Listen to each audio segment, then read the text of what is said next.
नमस्कार, बहुत बहुत स्वागत है आपके और हमारे इस YouTube चैनल पर। काफ़ी दिनों से इस चैनल पर कोई भी वीडियो नहीं डाल पाया, उसके लिए क्षमा चाहूँगा। थोड़ा सा कार्य में व्यस्त था, इस वजह से आप सभी लोगों के बीच मैं उपस्थित नहीं हो पाया। तो आज से हम फिर वही टॉपिक, वही विषय पर चर्चा करना आरंभ करेंगे। विषय क्या था, आप लोग जानते थे कि जो हमने अंत काल सर्प दोष की बात करी थी वो था वासुकी नामक काल सर्प दोष, जो कि तृतीय से नवम भाव के मध्य बनता है सभी ग्रहों की उपस्थिति में। और आज हम बात करने वाले हैं संघपाल नामक काल सर्प दोष की। यह जो दोष है यह हमारी और आपकी कुंडली में चतुर्थ भाव से दसम भाव के मध्य जब राहु और केतु हों और राहु और केतु के मध्य में सभी ग्रह आ जाएं, तो फिर ये संघपाल नामक काल सर्प दोष का निर्माण होता है। इस दोष के चलते हमें किन किन कठिनाइयों का सामना करना पड़ता है, आज हम इस विषय पर भी बात करेंगे। और यह दोष अगर आपकी कुंडली में उपस्थित है तो इस दोष का उपाय क्या है, इस विषय पर भी हम आज बात करेंगे। और आपको कुछ एक ऐसे उपाय बताऊंगा, अगर आपकी कुंडली में है और आप उन उपायों को करते हैं तो निश्चित ही आपको आराम मिलेगी और यह जो काल सर्प दोष है उसका फल आपकी कुंडली में कम पड़ेगा।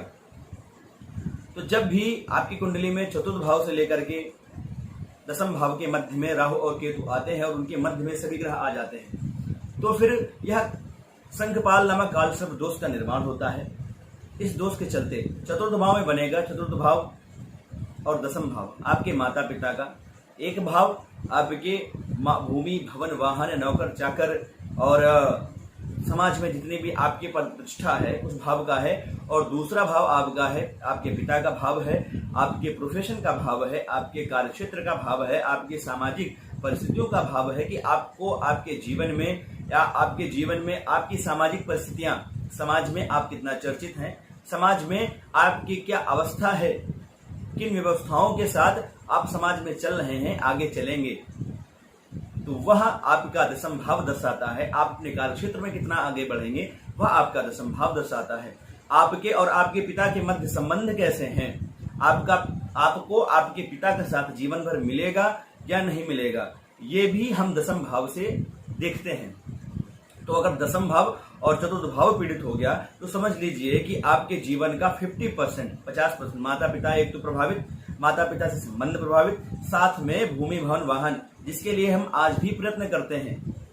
हमारी भी आपकी हमारी सबकी चाहत है कि हमारे पास भूमि भवन वाहन नौकर चाकर सारी चीजें हो, सारी व्यवस्थाएं उपलब्ध हो। और एक तरफ हम चाहते हैं कि हमारा कार्यक्षेत्र बहुत ही प्रबल हो, हमारा व्यवसाय उत्तरोत्तर वृद्धि करता रहे, समाज में हमारा भी नाम हो। तो एक भाव आपका दसम भाव है और जब दोनों भावों पर राहु और केतु विराजमान होंगे तो फिर ये इन दोनों के भावों के फलों को न्यून कर देंगे। मतलब कि उन भावों के फलों में जैसे माता से संबंध खराब कर देंगे, माता के स्वास्थ्य को खराब कर देंगे, या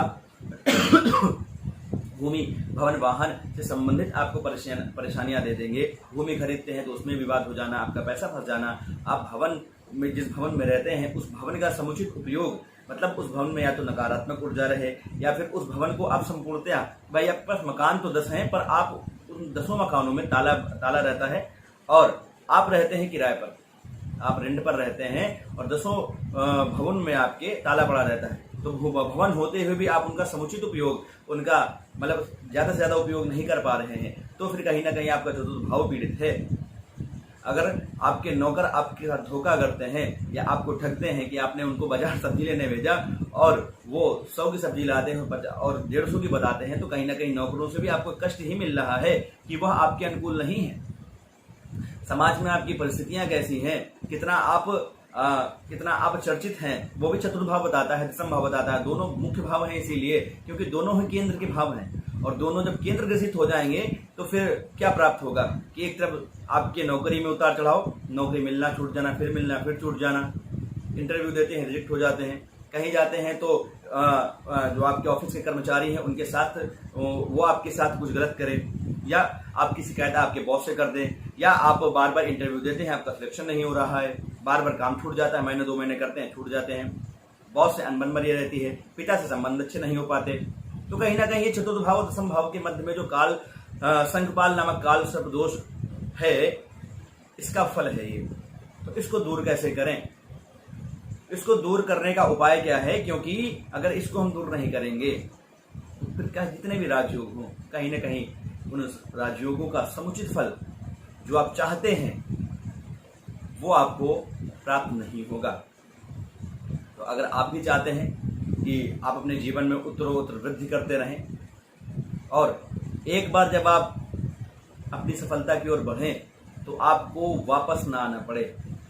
अगर कार्यक्षेत्र पीड़ित हो जाएगा, एक बात और बताऊंगा कि अगर कार्यक्षेत्र पीड़ित हो जाएगा तो ये आपकी इनकम अपने आप बंद हो जाएगी, क्योंकि इनकम कहाँ से आती है? हमारी कार्यक्षेत्र से आती है। जब हम काम करते हैं तब ही कमाते हैं, जब कमाएंगे नहीं तो धन कहाँ से आएगा? और धन नहीं आएगा तो सीधी सी बात है, आप अपनी जरूरतों को, अपनी पारिवारिक जरूरतों को पूरा करने के लिए आप कर्ज लेंगे, और कर्ज लेंगे तो कहीं ना कहीं आप ये समझ लीजिए कि फंसते चले जा रहे हैं। तो अगर आपकी कुंडली में काल सर्प दोष है संघपाल नामक, तो इसका शीघ्रातिशीघ्र उपाय करें। उपाय करके इस दोष से मुक्ति पा जाएं और उत्तरोत्तर सफलता प्राप्त करें अपने जीवन में। उपाय के विषय में अगर हम बात करें तो ऐसे में भगवान शिव की आराधना करनी चाहिए। हो सके तो आप दूध से और जल में, गंगा जल में कुशा डाल करके भगवान शिव का रुद्राष्टाध्यायी से अभिषेक करें। इससे आपको बहुत ही लाभ प्राप्त होगा, क्योंकि भगवान शिव ही हैं जो समस्त कष्टों को दूर कर सकते हैं। बहुत बड़ी बात कही गई है रामचरितमानस में कि भगवान शिव ही हैं जो आपके भाल पर कुअंक लिख दिए हैं ब्रह्मा जी ने, उनको मेटने की अगर क्षमता रखते हैं तो वह है भगवान शिव, भगवान महामृत्युंजय। तो अगर ऐसी कोई समस्या है तो आप महामृत्युंजय मंत्र का जप कर सकते हैं। बहुत लोग कहते हैं कि यह मंत्र सिर्फ मृत्यु, जब कोई दुर्घटना होनी हो या जब अल्प आयु के योग हो तो फिर इस मंत्र का जप करना चाहिए। नहीं, भगवान महामृत्युंजय का जप करना बहुत ही श्रेष्ठ है। समस्त प्रकार के कष्टों को यह दूर करने वाला है। तो अगर आपके सामने भी ऐसी परिस्थितियां हैं कि सारी व्यवस्थाएं करके भी आप हार चुके हैं, तो फिर महामृत्युंजय भगवान की शरण में आप आइए, निश्चित ही आपको इसमें सफलता मिलेगी। भगवान शिव का आप नित्य अभिषेक कर सकते हैं, चाहे तो अनुष्ठानात्मक रूप में कार्य कर सकते हैं ये कार्य कि 11 दिन 21 दिन लगाकर आप रोज किसी एक ब्राह्मण को आप ले लीजिए और भगवान शिव पर जल से, गंगा जल से उसमें कुशा डाल करके और मम जन्म कुंडल्याम अंतर्गते उपस्थित संघपाल नामक दोष द्वारा मुक्ति प्राप्त हेतु भगवान शिवलिंगोपरि रुद्राभिषेक कर्म अत्यहम करिष्ये, इस संकल्प के साथ आप रुद्राष्टाध्यायी का पाठ करवा सकते हैं। इससे भी आपको श्रेष्ठ लाभ प्राप्त होगा। और क्या कर सकते हैं आप? दर्पण का दान, मतलब दर्पण मतलब मिरर, तो मिरर का भी आप दान कर सकते हैं। जो मार्केट में 5 रुपए 10 रुपए के आते हैं उसको भी आप संकल्प करके दान कर सकते हैं। तिल का तेल आप दान कर सकते हैं, काले तिल दान कर सकते हैं, काले खड़े उड़द आप दान कर सकते हैं, काले कपड़े का दान कर सकते हैं, लोहा दान कर सकते हैं। और आप अगर और ज्यादा कर पाए तो नित्य गंगा जी का स्नान करें, इससे भी आपको श्रेष्ठ लाभ होगा।